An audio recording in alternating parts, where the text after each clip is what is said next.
ಸರಿ ದುಡ್ಡು ಕೊಟ್ಟ? ಇಲ್ಲ, ಕೊಡ್ಬೇಕು. ಹೋಗ್ ಕೊಡಗಲಿ. ಇಲ್ಲ ಇಲ್ಲ ಇಲ್ಲ, ದುಡ್ಡು ಬೇಕಾ? ಕೊಡುವಾಗ ಪರವಾಗಿಲ್ಲ ಬಿಡು. ನೀನೇ ಕೊಡ್ಬೇಕು. ಓ ಹೌದಾ?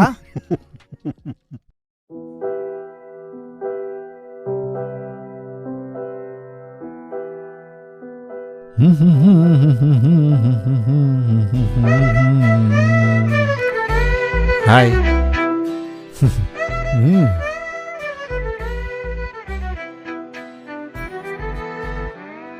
ಹಲೋ, ವಾಟರ್ ಬಾಟಲ್ ತಗೊಳ್ರಿ.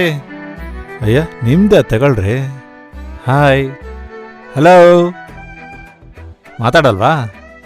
ನಾಚಿಕೆನಾ ಅಥವಾ ಭಯನಾ? ಹಲೋ, ನಿಂತ್ಕೊಳ್ರಿ. My name is Vijay. What is your name please? Why would you want that? ಬೇಕು ರೀ. ನಿಮ್ಮ ಬಾಟ್ಲ್ ಹಿಡ್ಕೊ ಬರ್ತಾ ಇದ್ದೀನಿ. ಆ ಬಾಟಲ್ ನಂದಲ್ಲ,